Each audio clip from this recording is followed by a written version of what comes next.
नमस्कार, स्वागत है आप सभी का। मैं हूं पूर्णिमा बोहरा और आप देख रहे हैं खबर सनसिटी। सबसे पहले एक नजर सुर्खियों पर। पाक की नापाक करतूतें जारी, आज भी सीमावर्ती क्षेत्र में छोड़ा ड्रोन, सेना ने मार गिराया। पाकिस्तान की खुफिया एजेंसी ISI के लिए भारत में जासूसी करने वाले नवाब खान ने पूछताछ में किए कई खुलासे। LED लाइटों के लिए आयोजित नीलामी प्रक्रिया में अनियमितता को लेकर ऊर्जा सचिव और डिस्कॉम उच्च अधिकारियों को अवमानना नोटिस जारी। Additional chief secretary medical Rohit Kumar Singh ACS court में हुए पेश। रिहायशी मकानों में कमर्शियल एक्टिविटी का मामला, नगर निगम के मुख्य कार्यकारी कमिश्नर सुरेश ओला हाईकोर्ट में हुए पेश। अंतर सांप्रदायिक विवाह मामले में महिला ने हाईकोर्ट से मांगी सुरक्षा। धोखाधड़ी के आरोपियों की गिरफ्तारी पर रोक। CA के एग्जाम 27 मई से। ATS का वांछित अपराधी शिकारगढ़ में पकड़ा गया, 25,000 का था इनाम। मथुरा दास माथुर अस्पताल के जनाना विंग का अधिकारियों ने लिया जायजा। MBM इंजीनियरिंग कॉलेज के आर्किटेक्ट विभाग के छात्रों ने लगाई प्रदर्शनी। समता आंदोलन के द्वारा सवर्ण जाति को आरक्षण देने की मांग। घनश्याम जी मंदिर में होरियों की धूम। पहाड़ों पर बर्फबारी से मौसम में घुली ठंडक, सुबह शाम चल रही है सर्द हवाएं। अब समाचार विस्तार से, लेकिन उससे पहले एक छोटा सा ब्रेक। अरे सुनो, आज तो पकौड़े बना दो। ओके जी। नहीं भाभी, आज तो गट्टे की सब्जी हो जाए। अरे बहू, आज सब छोड़, कढ़ी बना ले। ठीक है पिताजी, ये तो हमारे घर की रोज की प्रॉब्लम है। क्या करें, नमस्ते बेसन है ही इतना अच्छा, खाने में लाजवाब, स्वाद में बेमिसाल।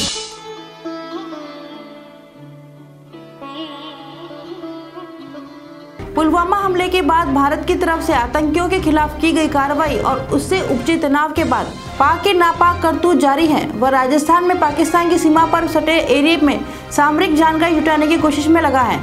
आज मंगलवार की सुबह भी कुछ ऐसा ही एक ड्रोन देखा गया, जिसे बताया जाता है कि सेना ने मार गिराया। राजस्थान के श्रीनगर जिले में हिंदुमल कोट क्षेत्र के गाँव फतुही और रोहिड़ा वाले गाँव में यह ड्रोन दिखा है। भारतीय सुरक्षा बलों ने ड्रोन पर जवाबी कार्रवाई भी की। सैनिक सूत्रों ने इस बात की पुष्टि भी की है। गौरतलब है कि राजस्थान में बीते 5 दिनों में 3 पाकिस्तानी ड्रोन को भारतीय सेना ढेर कर चुकी है। पाकिस्तान बार बार अपनी नापाक हरकतों को अंजाम दे रहा है। श्रीगंगानगर स्थित सरहद पर एक बार फिर पाकिस्तानी ड्रोन को भारतीय सीमा के अंदर टोह लेते देखा गया है। पाकिस्तान की खुफिया एजेंसी ISI के लिए भारत में जासूसी करने वाले नवाब खान को रविवार को राजस्थान पुलिस की इंटेलिजेंस विंग ने पकड़कर सुरक्षा एजेंसी को सौंपा था। सुरक्षा एजेंसी की पूछताछ में नवाब खान ने कई अहम खुलासे किए हैं। पूछताछ से पता चला है कि वह पुलवामा हमले और एयर स्ट्राइक के बाद ISI से लगातार संपर्क में था। वह भारतीय सीमा पर BSF और सेना की गतिविधियों की जानकारी ISI को दे रहा था। ISI को सूचना देने के बदले उसे 5,000 रुपए लिए थे। जासूसी मामले में गिरफ्तार जैसलमेर के सम क्षेत्र स्थित गंगा बस्ती निवासी नवाब खां पुत्र मठार खां से भारत की खुफिया एजेंसियां संयुक्त रूप से पूछताछ कर रही हैं। खुफिया सूत्रों से मिली जानकारी के अनुसार उसने पाक में 1 माह तक प्रशिक्षण भी लिया था। भारत लौटने के बाद उसकी गतिविधियां बढ़ गई थी। तब से वह खुफिया एजेंसियों की नजर में था।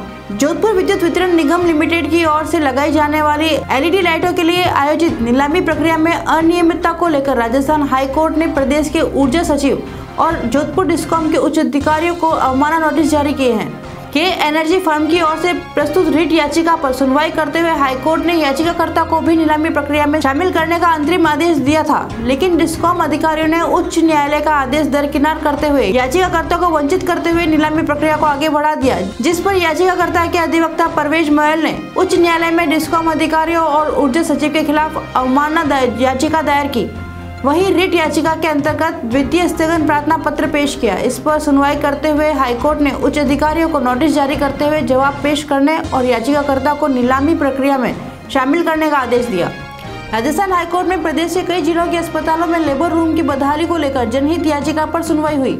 राजस्थान हाईकोर्ट ने बांसवाड़ा के अस्पताल में नवजात बच्चों की मौतों पर स्वप्रेरणा से प्रसंज्ञान लेकर जनहित याचिका दायर की थी। अब इस याचिका को और विस्तृत कर दिया गया है। जस्टिस संगीत लोढ़ा व जस्टिस दिनेश मेहता की खंडपीठ में आज सुनवाई के दौरान एडिशनल चीफ सेक्रेटरी चिकित्सा एवं स्वास्थ्य रोहित कुमार सिंह व्यक्तिगत रूप से पेश हुए। अतिरिक्त महाधिवक्ता पंकज शर्मा ने सरकार की ओर से पक्ष रखा, लेकिन कोर्ट द्वारा मांगे गए आंकड़ों को लेकर अतिरिक्त शपथ पेश नहीं करने पर असंतोष जारी करते हुए याचिका को अब 9 अप्रैल को सुनवाई के लिए रखा गया है। रिहायशी मकानों में कमर्शियल एक्टिविटी के मामले में आज मंगलवार को नगर निगम के मुख्य कार्यकारी कमिश्नर सुरेश ओला हाईकोर्ट में पेश हुए।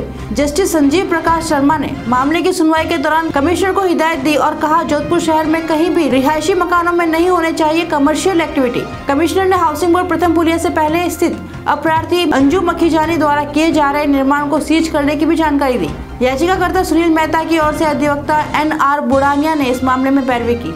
अहमदाबाद की युवती ने उदयपुर के लड़के से अंतर सांप्रदायिक विवाह रचाया। युवती को आज पुलिस सुरक्षा में हाईकोर्ट में पेश किया गया। हाईकोर्ट में युवती ने सुरक्षा की गुहार लगाई। युवती का मेडिकल करवाया गया। बताया गया कि युवती से अहमदाबाद में मारपीट हुई। उसके दाहिनी हाथ में प्लास्टर बंधा है। कोर्ट ने उसे उदयपुर नायर निकेतन भेजने के आदेश दिए। इस मामले में 25 मार्च को अगली सुनवाई होगी। सगाई करने के बाद विवाह नहीं करने पर धोखाधड़ी का आरोप लगाते हुए दर्ज किए गए एक आपराधिक मुकदमे में राजस्थान हाईकोर्ट ने अब आरोपियों की गिरफ्तारी पर रोक लगा दी है।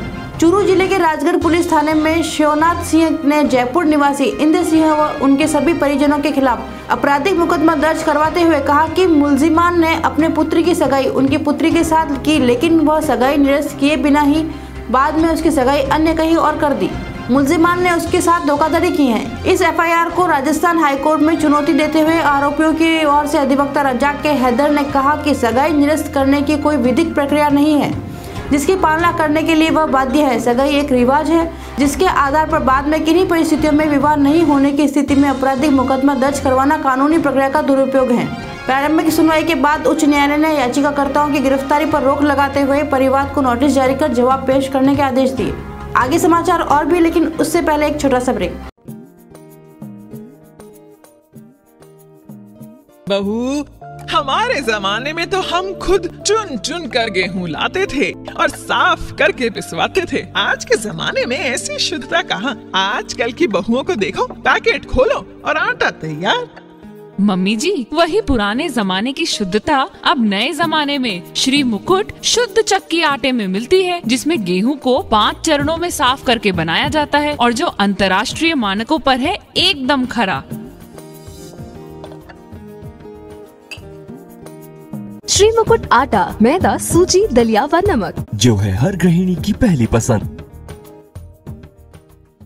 अप्रैल मई में होने वाले आम चुनावों को देखते हुए the institute of chartered accountant of India ICAI ने CA की परीक्षाओं को स्थगित कर दिया है। पहले ये परीक्षाएं 2 मई से 17 मई तक होनी थी, मगर अब ये 27 मई से शुरू होकर 12 जून तक चलेगी। इंस्टीट्यूट ने वेबसाइट पर इसकी सूचना दी। इंस्टीट्यूट ने कहा है कि नई तारीखों में अब किसी तरह का बदलाव नहीं किया जाएगा।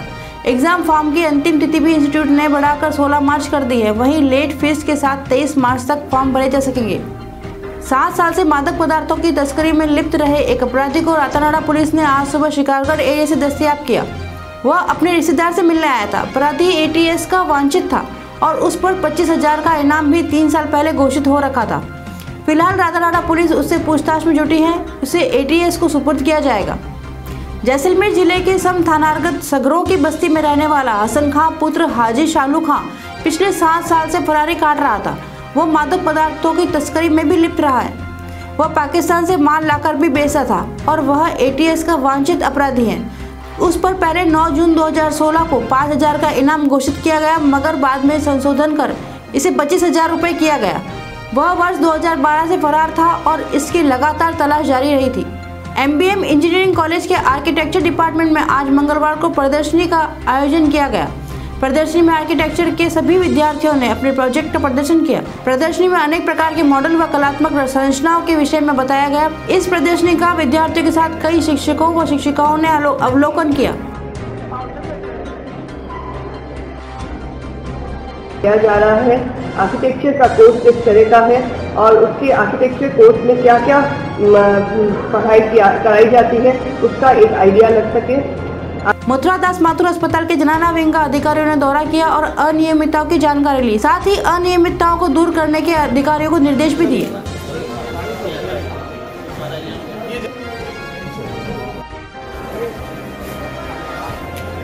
हमारे को निर्देश दिए गए कि जो न्यू जनाना है उनका जो ड्रीम प्रोजेक्ट है उसको हम और सुदृढ़ीकरण करें। उसमें कई शिकायतें प्राप्त हो रही हैं, उन शिकायतों को दूर करने के लिए आज मैंने निरीक्षण किया है और मैंने कई निर्देश अधीक्षक साहब और एक्सीएन साहब, पीडब्ल्यूडी के सिंगल साहब, एएन साहब, बुराना साहब, इन सबको निर्देश दिए हैं। उसमें कई चीज़ें मैंने कही हैं। एक तो है कि समय समय पर जो स्टाफ है, भाइयाँ हैं और कर्मचारी हैं, उन सबका समय समय पर रोटेशन होना चाहिए, ताकि एक जगह स्थिर रहते हैं तो फिर उससे अनियमितताओं के चांस बढ़ने का होता है।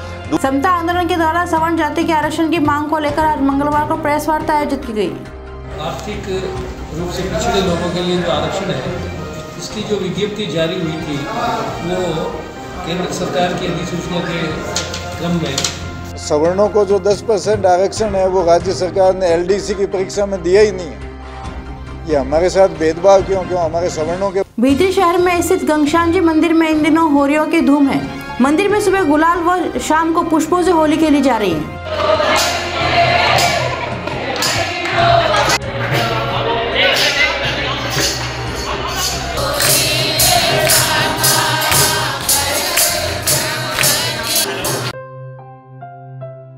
सुनिए, ब्रेकफास्ट में क्या बनाऊं? बेहतरीन पोहे बना लो। ओके, और लंच में क्या खाना पसंद करेंगे? बेहतरीन पोहे। अच्छा जी, और डिनर में? अब जब बेहतरीन ही है तो पोहे ही बना लो। आप भी ना। बेहतरीन पोहा, टेस्ट भी हेल्थ भी। पहाड़ों पर हो रही बर्फबारी के असर में मारवाड़ से विदा हो रही सर्दी फिर से ठहर सी गई है। दिन व रात के तापमान में बढ़ोतरी के बावजूद अब तक गर्म कपड़ों का उपयोग हो रहा है। वहीं दूसरी तरफ मौसम विज्ञान केंद्र ने अगले 48 घंटे में प्रदेश के उत्तर पश्चिमी और पूर्व के कुछ इलाकों में मेघ गर्जना के साथ बारिश होने और तापमान में गिरावट होने के संकेत दिए हैं। सुबह शाम सर्द हवा का असर बना हुआ है। आज सवेरे से ही जोधपुर और उसके आसपास इलाकों में बादल छाए हुए हैं। हवाओं से मौसम में ठंडक घुल गई है। आज के समाचार में बस इतना ही। हमारे साथ बने रहने के लिए धन्यवाद।